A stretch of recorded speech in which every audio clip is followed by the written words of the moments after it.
Off top, I think people should listen to me yelling on TV. Here it is. It's frustrating to me to listen to and read fans and media and everyone being all up in arms. We all got to take responsibility.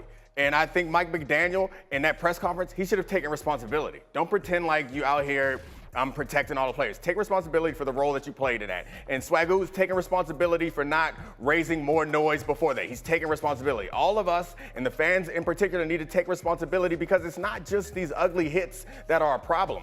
Like every weekend that there's football played, there are players out there who shake hands afterwards and feel fine, but they have gotten closer to having some sort of long-term issue or having some sort of CTE. So we all understand that. We accept that. And what frustrates me is all these people, fans in particular, pretending like they give a damn about Tua or they give a damn about football players all of a sudden. When we're in these collective bargaining meetings and we're arguing to not have Thursday games after Sunday games, to have a bye, to not have a 17-game season, arguing to increase the pay of players because the risk of this game is so damn high, there are not fans up there fighting and throwing themselves all in a tizzy on Twitter because of that. They're yelling at us then like, no, get back and play football. So just keep that same damn energy. You give a damn about Tua now, give a damn about all the rest of the players in the offseason when we're trying to fight to have a second opinion. We have to give up percentage points of our salary cap in order to force the teams to give our players a second opinion in doctors. And don't nobody give a damn when we're doing that. This is the Domonique Foxworth Show.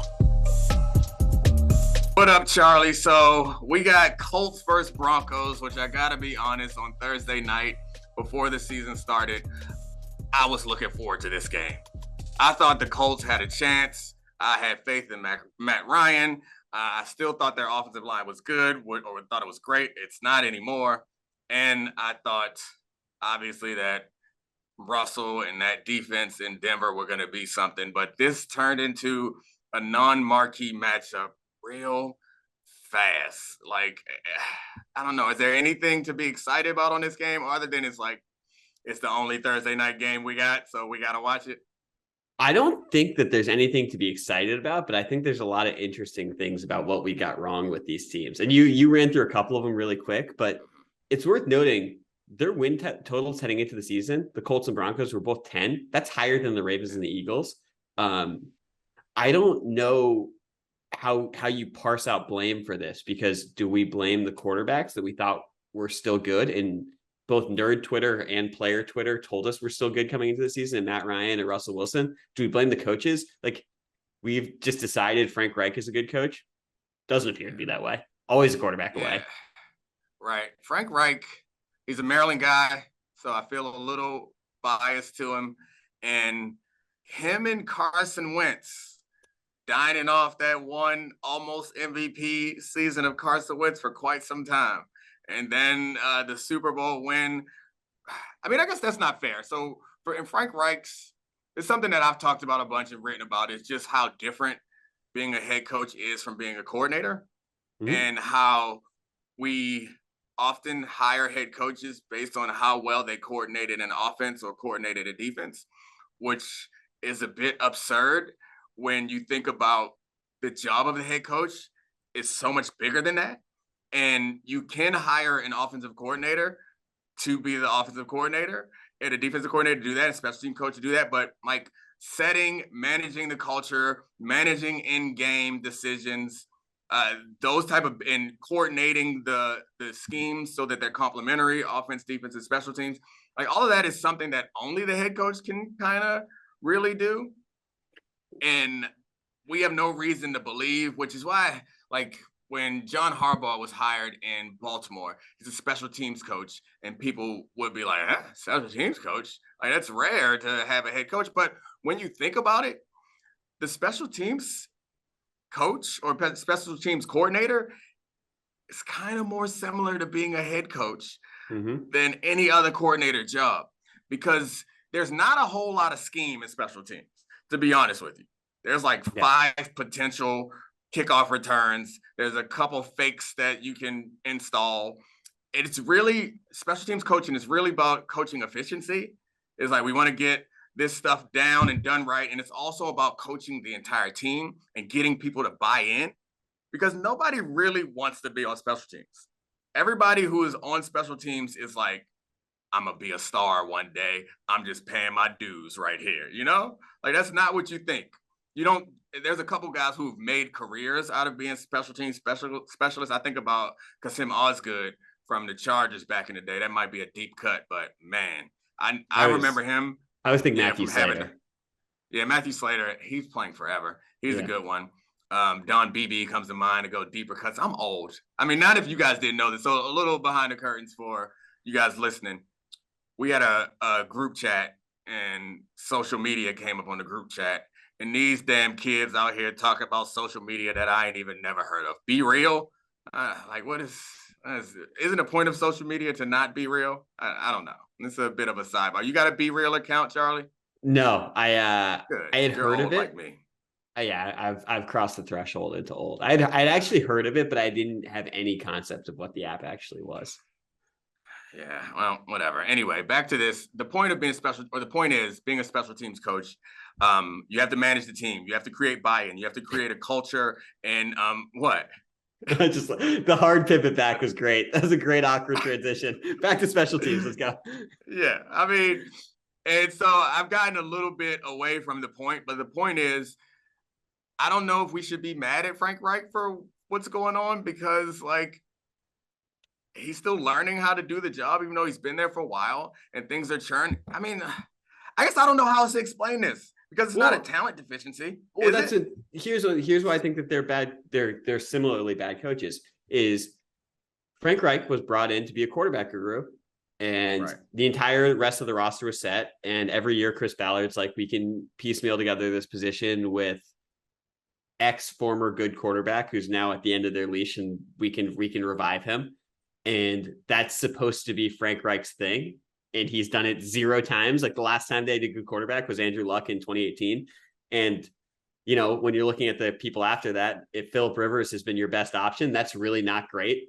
So like, I don't know. I don't think it's that actually. Okay. Hackett's worse, but I don't think it's that dissimilar. They brought him in to be a quarterback guru with whether it's Rodgers or Wilson, same idea. Right. Well, they didn't bring in Hackett to be a quarterback guru. They brought in Hackett as bait to bring in Aaron Rodgers. Yeah. I don't know what's going on in Denver, but I don't think that Nathaniel Hackett is trying to guru Russell Wilson. I think Russell Wilson has an idea of what he wants to do, and it's not the right idea. Please, but anyway, I guess Russ. Yeah. Back to the like original thought that I'm trying to come to is like, and we can work through this together, but is hiring the quarterback guru like ever an effective strategy? I don't know that I have, because it seems like if you hire your head coach to be the quarterback guru, he can't be head coaching in the way that you need to. And maybe you can hire, so you can change the responsibilities. Yeah. I noticed that you can have someone else responsible for those other things, because being a quarterback guru, I feel like it requires all of your attention, right? Yeah. Like you got to be with the quarterback all the time, making sure that he's understanding everything, and a head coach can't do that. So I guess you can hire a head coach, allow him to be the quarterback guru, and then the other responsibilities. The tough thing is about the one responsibility that only he can do is kind of like set the culture of the team and guide it, you know, and that is hard to do if you're always only in the quarterback's room and you're always only in the offensive meetings and you're always thinking about the quarterbacks. And so maybe that's part of what the problem is there, is that he's trying to be a head coach and not applying his quarterback guru-iness to the quarterbacks. And it's hard to be a quarterback guru year to year. They keep bringing in new guys. Like there's some, you would have to hope that there's some value that comes from the continuity. And with the success that Doug Peterson is having, or I guess relative success that he's having down in Jacksonville right now, because I remember when they won the Super Bowl, the Eagles, that is, Doug Peterson was celebrated, but he didn't get a bunch of credit. It felt like we thought that Frank Reich deserved a bunch of credit because the backup quarterback was so successful. And I guess it's impossible to like individualize blame and credit in football, but I really can't figure out why the Colts are so bad, because I don't think their roster is that bad. And maybe it's like Chris Ballard is also somebody that we've celebrated for building a good roster for so many years. but he committed a lot of money to Quentin Nelson, which is a guard, and he's a great guard, but the impact of that position is not. It's down the list of most impactful positions. Like if you go offense, I think the most important position, obviously quarterback. After that, I think it's left tackle, or I guess tackles in general. After that, I might go like receiver, center, then guard, that was gonna be my then question. running back. My question was going to be, is the left tackle still more important than like a true number one X receiver? But I guess that's a different debate for a different time. Yeah. I mean, I don't know. So like, I don't have an answer for what's going wrong there. Shaquille Leonard, their all pro linebacker, hasn't been healthy. And I mean, he's been on and off injured for a lot of his career. He's kind of a smaller guy and an outstanding player, but he is the anchor to that defense, which again, I guess I think we're coming to, I like doing this. We should work these things out together, even though I'm not letting you say anything, but I think we're coming to a bit of an understanding about where we can put the blame. And it feels somewhat like,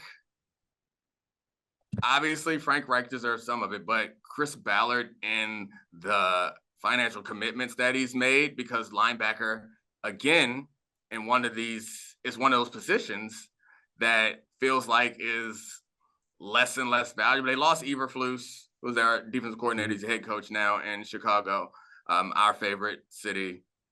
But I guess they brought in Gilmore.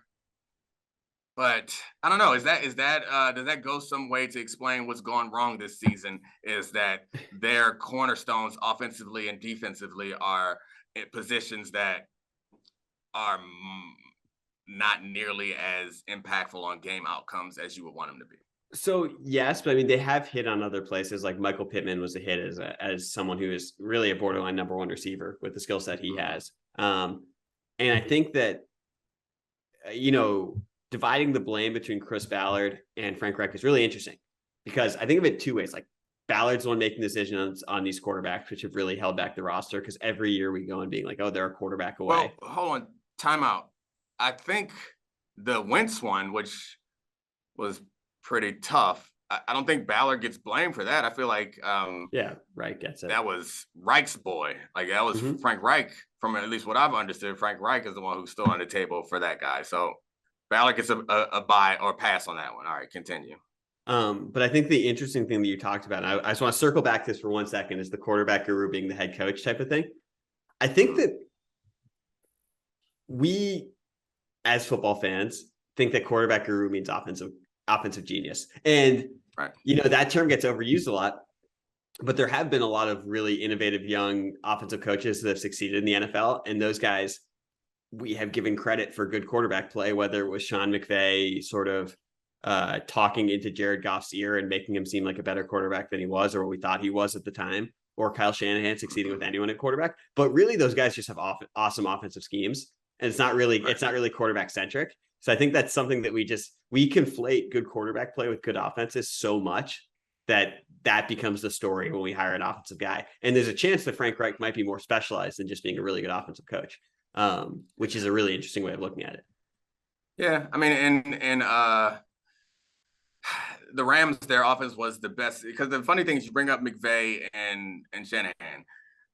McVay's best offense, I believe, was on the back of Todd Gurley, right? Like that was when they were really unstoppable. It was like run game. And the same thing for Shanahan is like his offensive success is largely predicated on the ability to manufacture a running game out of anywhere. So I don't know, while these guys are offensive minds, I don't know that. And I guess you're saying this too, is they're not really offensive gurus. So yeah, I don't know what that is. So I guess we can go over to the Broncos and figure out what the problem is there. Do you know, like, well, we talk about the Broncos and their problems a bunch of times. Sorry. Can I give you one more stat on the Colts before we move on? Which is just to show how cooked, and this is the reason. I can tell you why the Colts have been so disappointing. It's Matt Ryan is completely cooked, and we didn't realize that. The Washington Post had a story about his fumbling issues. He's already fumbled the ball 9 times, which puts him on pace for 38 fumbles this year. The previous record was Dante Culpepper and Kerry Collins, which is 23. And you know this. When you get old in the NFL, it happens real quick. And all I can think about watching him is the Sam Darnold clip of I see ghosts. Matt Ryan does not look like he wants to take hits in the NFL anymore. And that is pretty clear that is not a winning formula with this Colts team. You got more faith in the Broncos than the Colts right now, right? Yes, absolutely. Okay. And why? Just because the Broncos defense is better, or because do you have more faith in Russell than you do Matt Ryan? I guess so. Yeah. I mean, I think they're tiers of diminishing quarterbacks, and Matt Ryan's really at the end. Matt Ryan is closer to Big Ben last year than he is to Russell Wilson this year. And that's the scary side of it. Like, do you remember Big Ben last year when he went to get the ball out after like 0.5 seconds? Matt Ryan doesn't really want to drop back and be back there. The Broncos are obviously flawed, and they lost their best offensive player in Javonte Williams. They still have a really good defense, and you still have to hope that they're going to creep towards competency offensively over the course of the season because of the personnel around Russell. Yeah, you would hope so, but I mean, we have no reason to believe that they're going to. Like, they lost to the winless Raiders last week, and Russell hasn't been anywhere close to what we expect from him. I think he has 4 touchdowns so far this season. I think that might be right. Yeah. That's like, I don't know. And if you go back to last year, he was bad for much of last season. It's possible. No, that's too far. I'm not going to go say he's cooked, but it's not working out there. And at least they have this defense that'll keep them in games and set them up to be successful, to get them time to develop. I think a question I have out of this, and I guess I should answer it, is who has more chance to like pull it together and make the playoffs? Because I think they're both going to be fighting for a wild card spot, right? Yes, I would think, because I think Jacksonville is going to win the South, and obviously Kansas City is going to win the West, and so they're going to be fighting for a wild card spot. And if I am to accept that Matt Ryan's cooked, then the obvious answer is Russell. Because Russell, if he's not cooked, then it's scheme and decision making, and that can be addressed. The problem with that, though, is I think they have the consensus worst coach. It's funny that we spent so much time criticizing Frank Reich's coaching ability when it feels like the Broncos have the consensus worst coach in the league right now, head coach, and Nathaniel Hackett. Is there a chance either one is there a chance that both of these guys don't make it through the season? There's no chance. There's no chance that they don't make it through the season. Well, Nathaniel Hackett, I don't know a time outside of Urban Meyer that a coach didn't make it through his first season. Yeah, it's going to have to be incredibly extenuating circumstances, and I don't see that happening. They got a new ownership group. This is their first big decision, and I think that they want to see it work out. So I think it's unlikely there. The Frank Reich thing, on the other hand, I actually talked to some people who cover that team, and the seat is getting really hot out there for him, which somewhat surprises me, but it's getting really hot out there. And Jim Irsay is the owner and decision maker. And what can we use the word to describe Jim Irsay that's not going to get us in trouble? Yeah, erratic. He's a bit erratic in his decision-making and general behavior. So anything could happen out there. So I guess Frank Reich could be out, but I think he'd still be an attractive hire for somebody else. So Jonathan Taylor's not enough to save them. Yeah, I don't know. He has a high ankle sprain already. He says he's going to play, but like you're talking about running backs who break down because of bad situations. Yeah. It's a highly possible given everything that's going on in Indy. That makes me think about the Giants' decision that they're going to have to make at the end of the season about Saquon Barkley, which seems like an obvious one to me. It's like you got to move on from Saquon Barkley.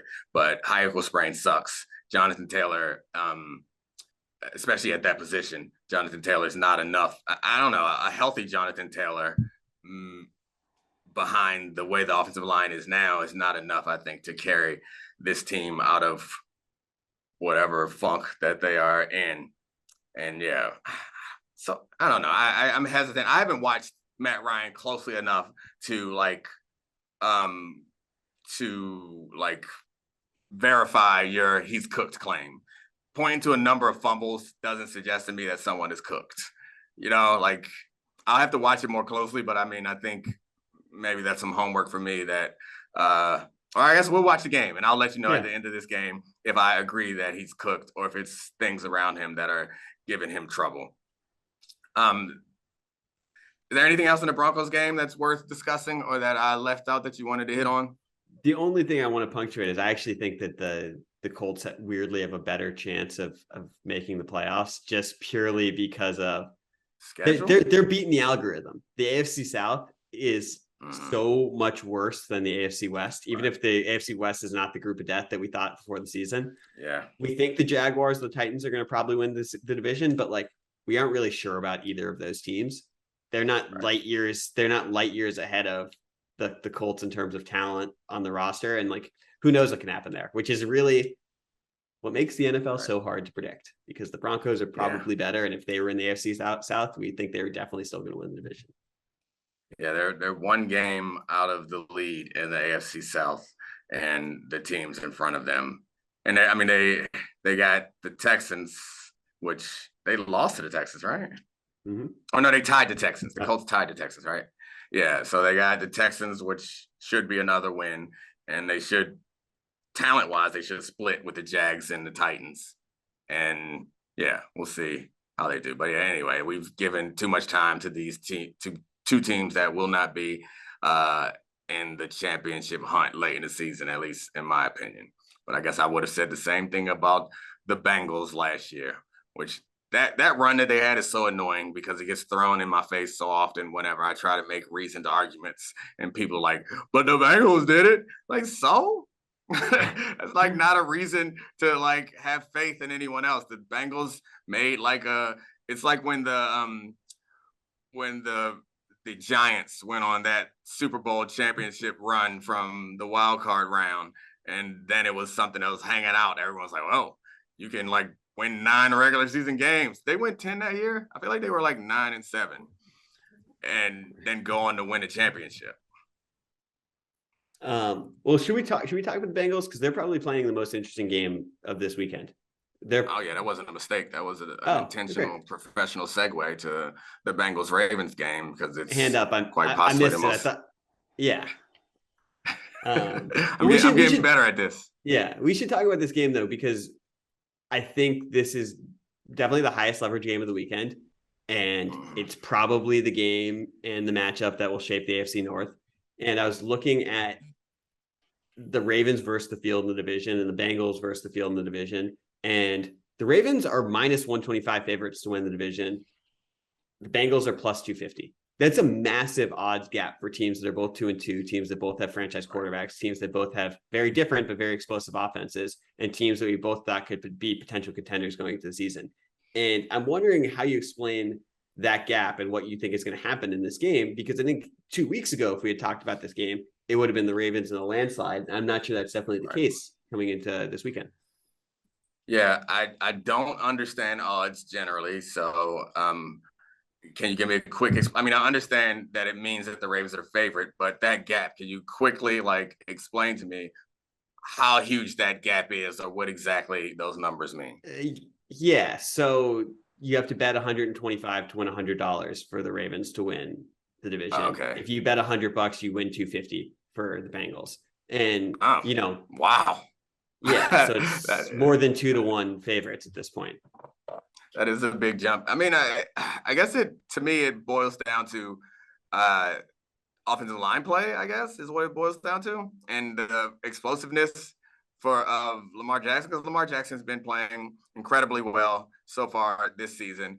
The same cannot be said for Joe Burrow in that offense.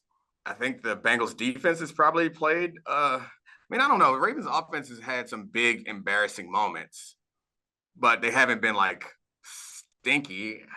Actually, statistically, they've been pretty bad. All right, so the Ravens defense, I think, is being framed as awful when they aren't awful. From an efficiency standpoint, they're middle of the pack. In EPA, they're 20th, middle of the pack. They are much worse than that when it comes to points per game and things like that. But generally, I think the Ravens image of the Ravens defense is because we're thinking about the history of the Ravens, and we're also thinking about some big high-profile game collapses, being the Dolphins and the Bills last week. But I don't know how much you can blame the defense. I know they could have gotten a stop at the end, but the Ravens offense also fell apart in the second half of that game. So I think that's probably why the Ravens still have better odds, is because the ceiling for the offense there is no ceiling for the offense, because the offensive line is not as bad, and also they aren't as reliant on pass protection as the Bengals, and the defense is not as bad either. The Bengals defense is actually pretty good this year, but the Ravens defense is not bottom of the barrel. I think that's what it boils down to, and trust in the coaching staff, because I don't know how good Zach Taylor is. I had a hard time, like, their game against the Dolphins. Obviously, the Tua stuff in there was hard to watch, but also the Bengals offense was hard to watch when it seemed like it was quite clear what Miami was doing, and play after play, it seemed like the Bengals didn't have an answer, and Zach Taylor and his offensive staff were just like hoping that Joe Burrow would figure it out, and they weren't doing much to attack what was obvious to me was the Dolphins' game plan to disguise a single high and rotate to cover 2 in pivotal situations.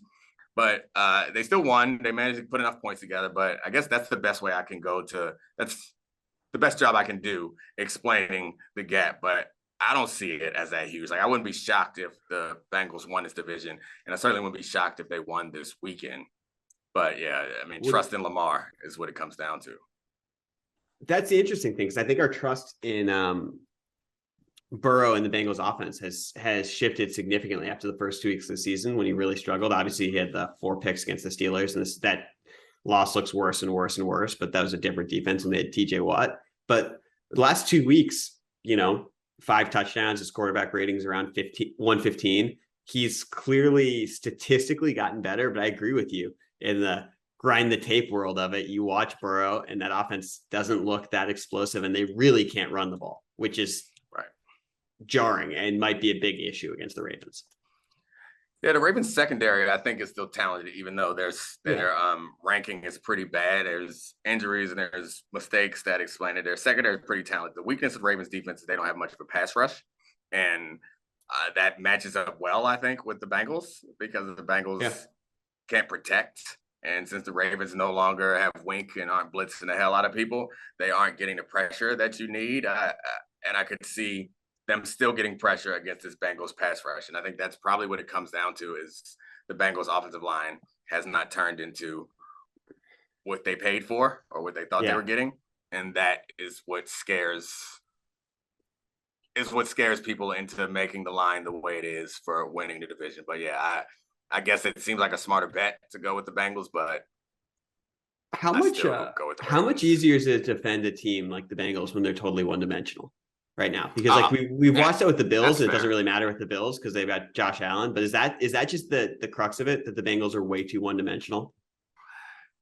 I think so. Yeah, I mean, if you can't run the ball against a light box, that just is bad. Or if you get down early and you have to drop back, it's very difficult if you can anticipate the plays, or at least whether it's run or pass, like, it really narrows down your playbook and it makes it so much easier to defend. And then you're relying on people to be special, which they have players who can be special, but your whole offense can't be, hey, go be special. That's not a strategy. That's not a game plan. And I do think that's probably what it boils down to, is you could take pressure off of everybody if you could effectively run the ball.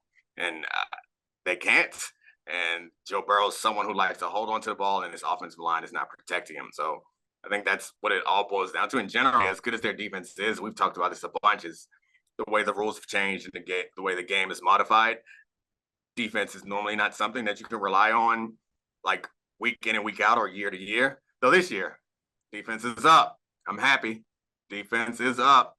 You gotta be honest. I like watching touchdowns. I can't lie to you. They're still fun. I kind of get it why everyone hates us as cornerbacks, because we're ruining the fun, or trying to, at least.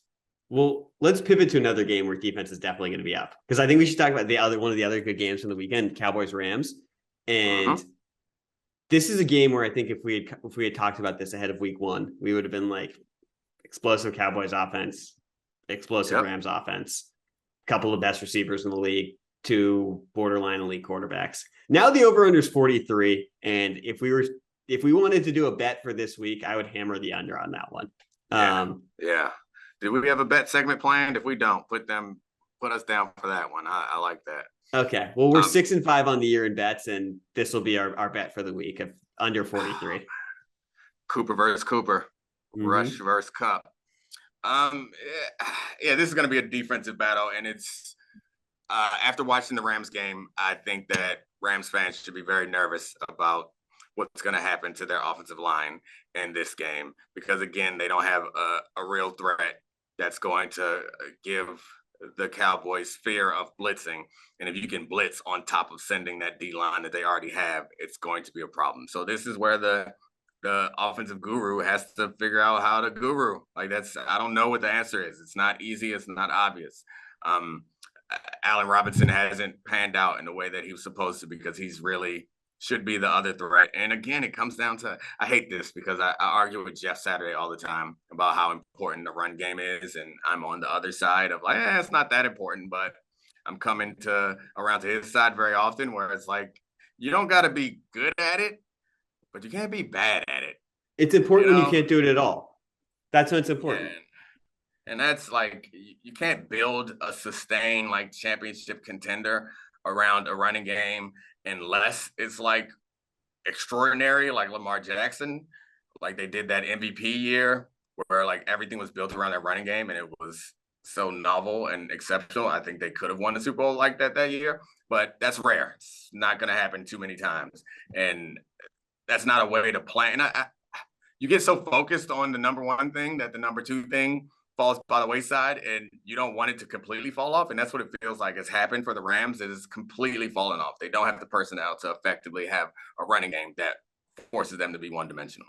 Well, isn't that kind of the same thing for the Cowboys? The fact that they're able to pound the rock this way with Pollard and Zeke and that offensive line is the reason why they've been able to, tread water without Dak, and why Cooper Rush has looked like, I don't want to overrate Cooper Rush, but I think it's fair to say he's been a very solid backup quarterback and a fill-in. And that's, with that defense, and I still believe in the Rams defense for the record too. Isn't that why the running game has sort of become undervalued? Because if you have a good defense and you have guys that can move the chains that way, football at the end of it is about first downs. And I feel like we've sort of forgotten that, falling in love with the passing game. Exactly. You're buying time for your quarterback, whether he's Cooper Rush or whether he's Super Bowl champion Matt Stafford. Your defense playing really well is buying time. It's taking the pressure off you, and it's reserving your dual threatness, your ability to run and pass. And the same is true for the running game. Is you're buying time. You don't have to go for an 8-yard run, but getting 4 yards really takes the pressure off of them. It doesn't require them to execute at a high level every single play. And one of the things that I've been impressed with Cooper Rush, or at least with the way that they prepare Cooper Rush, is they aren't asking him to do a bunch of in-game reads. I think, who was I listening to? I don't remember who I was listening to, but they were talking about Tom Brady. It might have been Danny Amendola, a former receiver of Tom Brady, saying how Tom Brady comes to the line and he's probably decided who he's going to throw the ball to before he snaps it. And I think a lot of quarterbacks, good quarterbacks, do that. Yeah.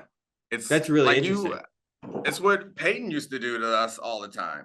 It's it's about all the time. And a lot of the quarterbacks who don't snap the ball to the end of the play clock, you're doing shifts, you're doing motions, you're looking for a tip.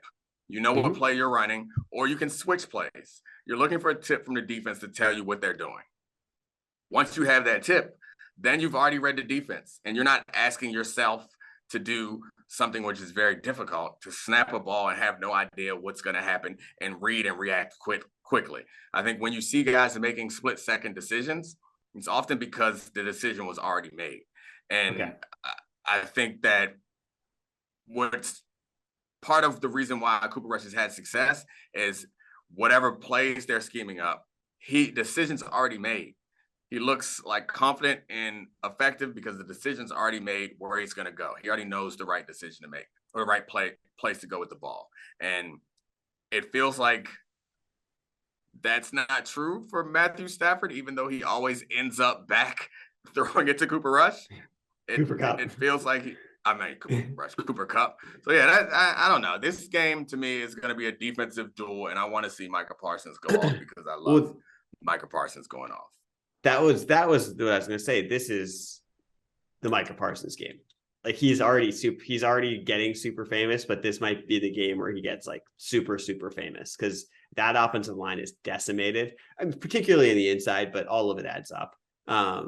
And hopefully, sorry, I just was thinking hopefully by the time this podcast gets posted that Dak Prescott will be ruled out. That's all. Because I know right now Jerry's out here talking about he can't grip a ball, but the week it's early in the week. I was wondering about that. It's so weird because I'm of two minds. It seems like they've bought him enough time that he should take as much time as possible and come back healthy. Right. But the second part of it is the expectations have grown for this team because they're a lot better than we thought they were in week one. And part of that, I'm sure he wants to be out there and gel with his team. And how does that play out now? Because I honestly feel like it would be easier for him to sit out if they had lost 2 of these games with Cooper Rush and they were, 1-3 or 1-4 or whatever. Yeah, I've been talking a lot about the competing dynamics here is if Cooper Rush plays well and they win, that gives the Cowboys more cushion to wait on Dak. Yeah. But him playing well and then winning also puts more pressure on Dak to come back and prove himself, So it's a weird because if Cooper Rush was playing really poorly, there'd be less, and maybe I'm projecting my own insecurity on Dak, but there'd be less like internal pressure to get back out there because like you see quite obviously that I'm the man and he's not. But there'd be a lot more external pressure, like save our season and help us. So it's an odd position to be in because I know how I would be feeling, especially with Jerry Jones talking the way he's talking. And I'd be feeling like, damn, let me get back out there and show that I can play. But also, if I'm the coach of this team, I'm thinking, take your time, get right. Yeah. When you're right, we'll put you out there.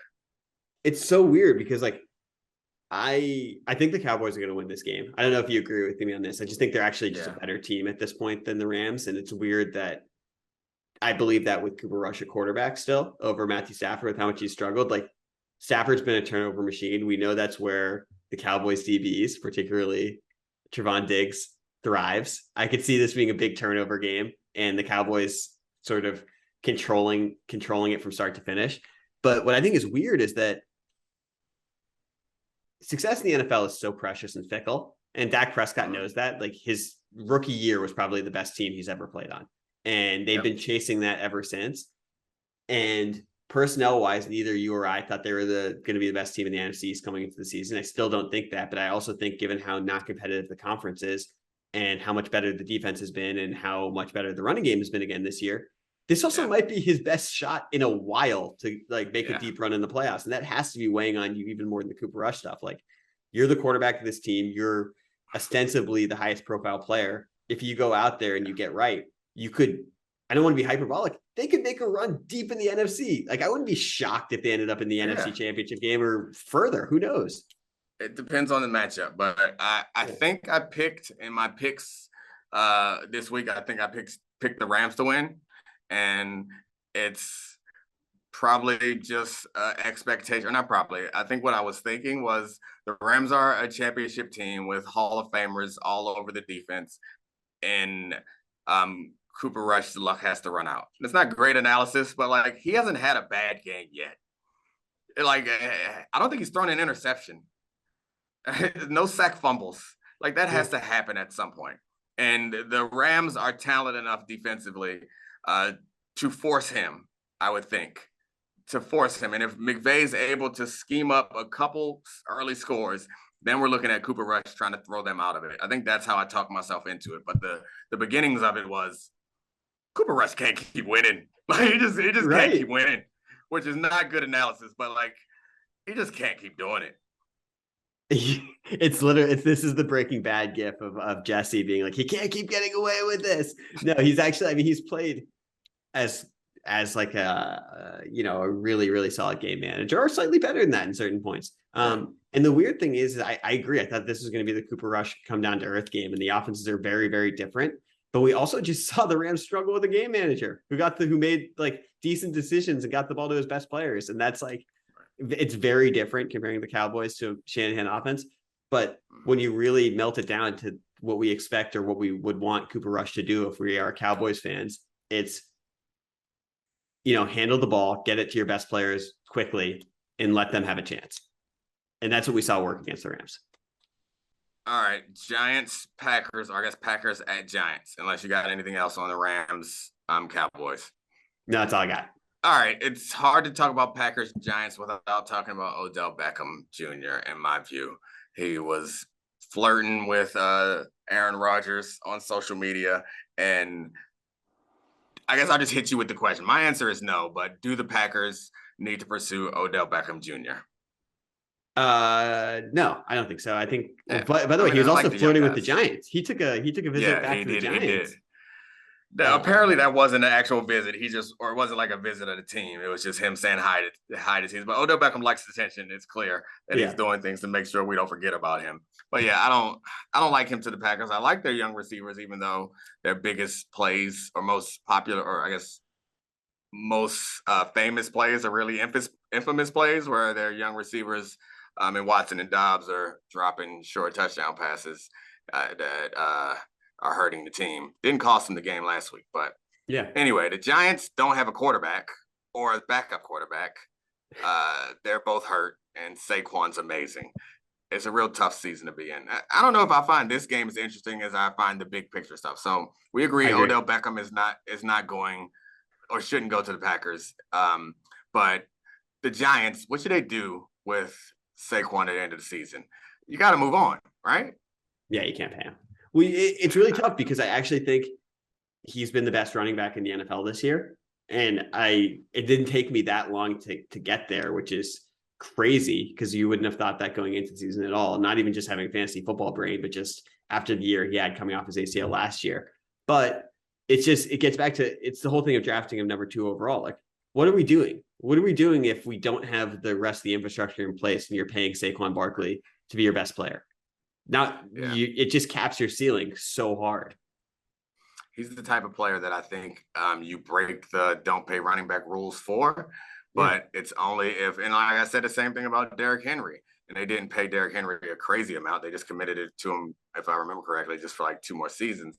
But if you're close, then I think you can't afford to lose him. But as valuable as he is on the field, the flexibility that you get from not paying him is more valuable to a team that doesn't have much. And it seems like they're building something there. Like they have more optimism than they had in a while. Definitely. And committing to Saquon, if you can guarantee his health, maybe he's a centerpiece or a cornerstone to this. But committing to him right now when you don't have the receivers, the quarterback, the line, the defensive talent to get it done seems like a mistake that the old regime would have made and the new one should not. Yeah, and I think the Giants are in a decent spot because they're clearly well coached now. Like that's really obvious. Dable and Wink have made them much better, much more organized, and they have a real offensive and defensive plan. And this is by no means shots at Saquon, but the last 2 truly dominant running backs we've seen, and I'm not totally sure yet Saquon's on that level. We saw Derrick Henry, we saw Adrian Peterson. Both of those guys are, in my opinion, Hall of Fame players. 2 of the best running backs of my lifetime. And they had to build entire offenses around both of those guys. And both of those offenses had significant ceilings late in the postseason. And that's the best case scenario for building around a running back like Saquon Barkley, like the best case scenario. And if that's your ceiling, sure, for the Giants, that might be pretty nice after, 9 years of instability. But it's really hard to build a team and build a plan that caps your ceiling at, we can win a lot of regular season games, but we're in deep shit if we ever go down by more than the touchdown in a high leverage situation. Yeah, I think you can manufacture a fraction of what Saquon provides with other guys as long as you have a threat on the outside. Like a true number 1 receiver is more valuable than Saquon, than the best back in football, unfortunately, for all of us, frankly, because I enjoy watching Saquon, and I imagine that it impacts the development of young players. It's there's It's not like when we were coming up where like running backs were the stars of teams, and that I wanted to be a running back when I was a kid. Like that's what I wanted to play because that's where Barry Sanders was, and I wasn't a big Emmitt Smith guy, but Barry Sanders and those players. And now it doesn't feel like that. I don't know that kids are like, hey, be like Saquon. Like people want to be like Lamar or Josh Allen or Patrick Mahomes, which is all good, but we'll see how it works out. Can we you got anything on Judge? We got baseball or basketball? I feel like do you have anything controversial when it comes to baseball? Because like I think Barry Bonds is the home run champ. I mean, I like Aaron Judge. It's been fun. He made himself a whole bunch of money. That's a great story. But it kind of feels like we're pretending like this is the real this is the home run champ, and it ain't. Let's do both these really quick. My one thing on Judge, this sucks. The whole thing sucks. And like, regardless of how you feel about the state of baseball, the one cool thing was that records mattered up until Bonds, Sosa, McGuire just shattered this. And this was the single most important record in baseball. And baseball is the one sport where you could really compare records over eras because the game is so skill-based and similar over time. Of course, you can argue that night games, day games, new pitchers, relief pitchers, whatever. But we really gave a shit about the home run record.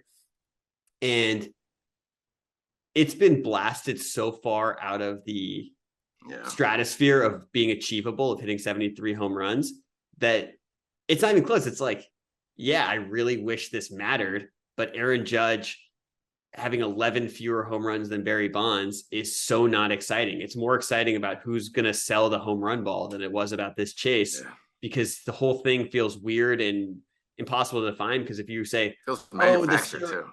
Yeah. But it's also, if you say like, oh, the steroids guys ruined it, the counterpoint being like, well, you enjoyed watching them is absolutely true. Yeah. And both can be true. Yeah. It still sucks that the record doesn't mean anything. And it's still true that I enjoyed watching Barry Bonds look like he was using a tennis racket to hit balls 500 feet. That's true. I think the record's not meaning anything is a valid point. Like it feels like it's less exciting and less interesting. At the time of all the home run chases, it was very fun.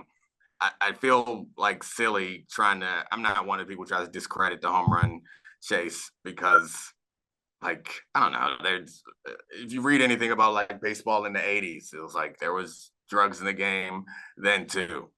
It doesn't change the fact that now the records feel less important, less interesting, but I don't know. I mean, Aaron Judge has been fun. It's a fun story. It feels a bit like contrived by the media to make it feel like it's bigger than it is, or by, I guess, being in the media and blaming the media for things is unacceptable. So I'll blame Major League Baseball. They're pushing this on us like it matters when it kind of feel like it doesn't matter. But playoff baseball is coming. That's the time when I actually care about baseball. So we'll talk about that when it starts this weekend, right? We'll have some wild card games. I kind of like the wild card. And so any sport when the stakes matter like that is fun. Oh yeah, that's my thing. I'll watch Pop Warner football if it's a championship game.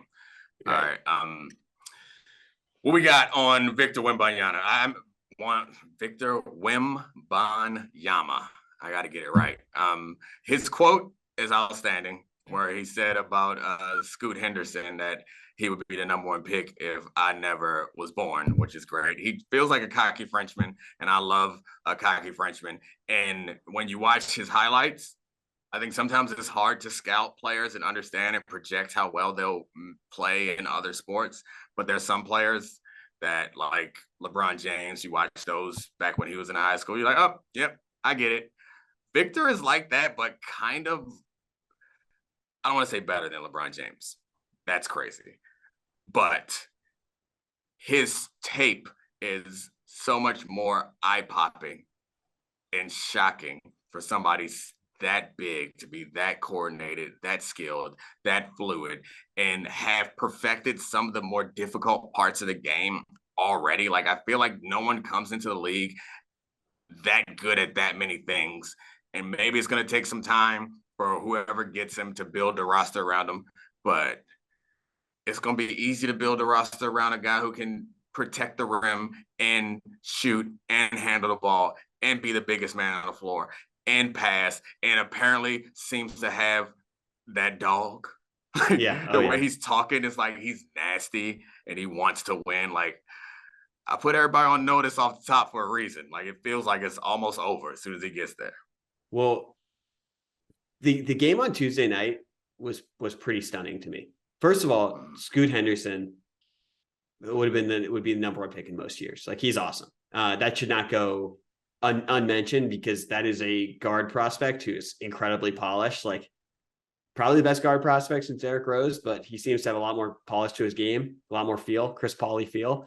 But let's go to Vic for a second, because you're right. The fact that he showed up and scored 37 points and dominated American professional basketball players, the LeBron James comp is not in that he is a LeBron James level prospect. It's that he showed up and succeeded and lived up to the hype instantly in his debut.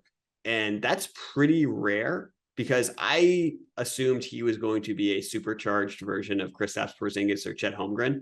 And that's not the case. His fluidity is much closer to Kevin Durant and Ralph Sampson's body. And that's stunning.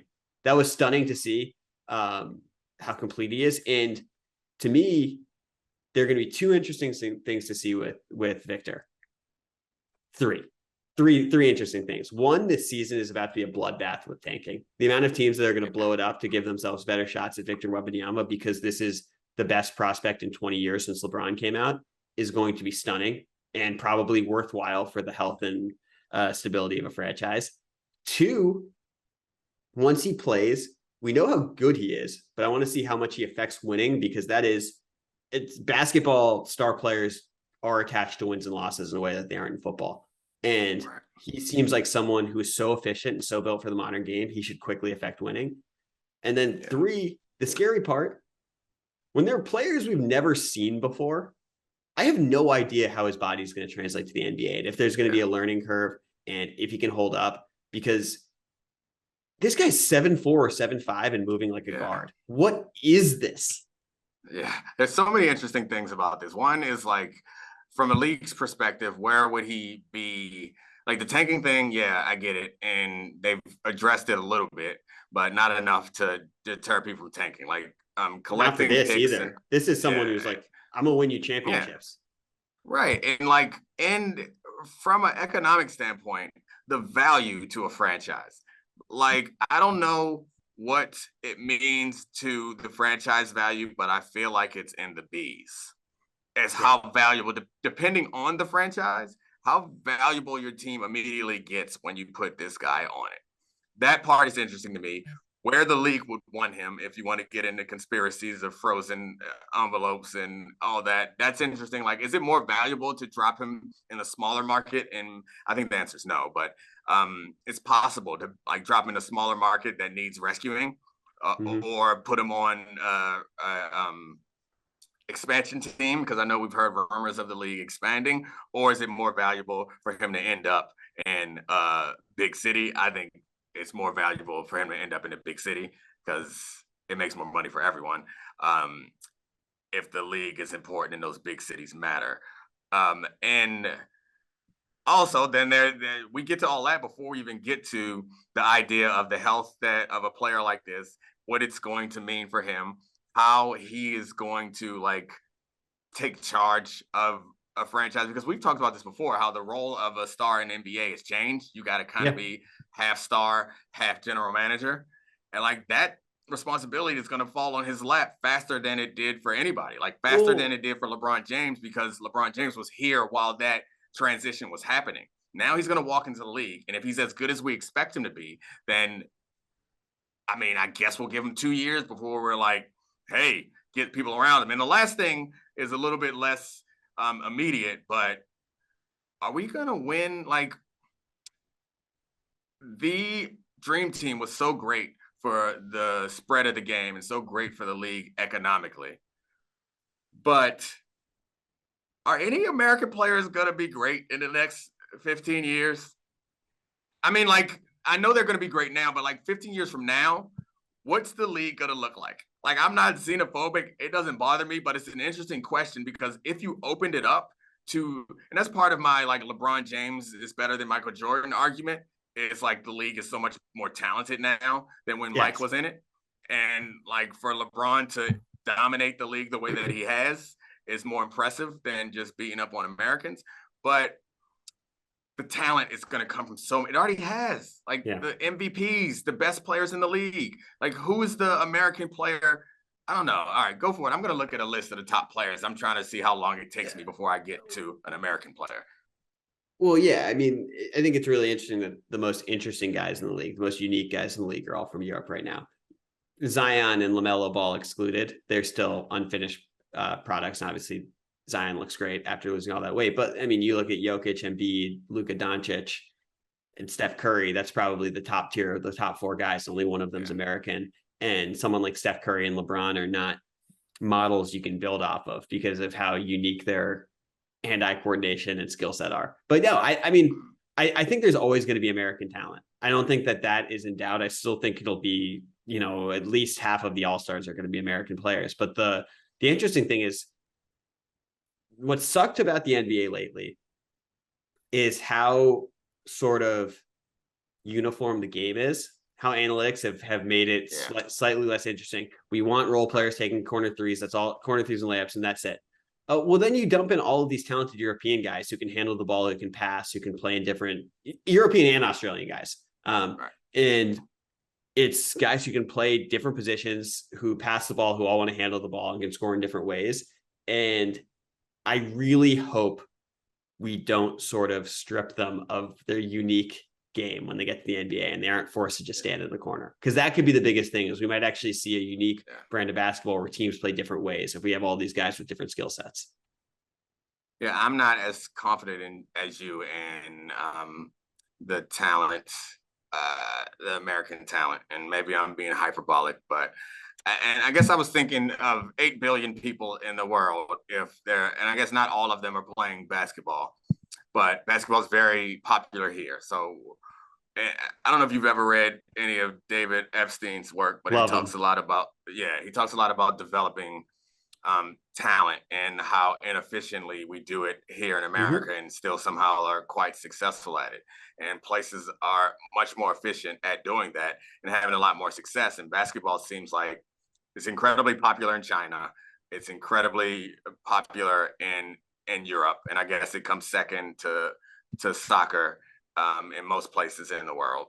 But it feels like, from a bigger pool with presumably better development processes, and like with Giannis having success, and I know Giannis is like from oh my Greece, god, I forgot Giannis, by the way. I think I said Embiid, Jokic, and he's the best player in the league. I'm sorry, Giannis. I was doing it off memory. And I guess with Giannis, I guess kind of from Greece, but he's like actually Nigerian. And with Embiid, like, he's French, but he's actually from Cameroon. Like, the talent in Africa, there's just so many people that are seeing role models and probably motivated to play basketball. This may be a conversation for a different pod, but I don't know if I agree with you that we are going to always have the best players in basketball. Like, it feels like the numbers are against us for a long time in the future, and especially with Victor coming in and players like that. Who's going to, like, Zion's the guy? So for the next 15 years, or let's do 10 smaller, next 10 years, who do you think is going to be the best player in the NBA? Giannis. Victor, exactly. I'd say Giannis and Luka. Those are the two bets. Like, Giannis and Luka are much safer bets than Victor, despite how much I think he's awesome. All right, let's wrap it up. We got any bets you want to run through? I got to catch my train home in like 10 minutes. So let's leave it as our one bet, and that bet is we're gonna hammer the Cowboys Rams under. All right. Thanks, Charlie, Addie, Sarah, Christina. You guys are the best. Have a good weekend. This is the Domonique Foxworth Show.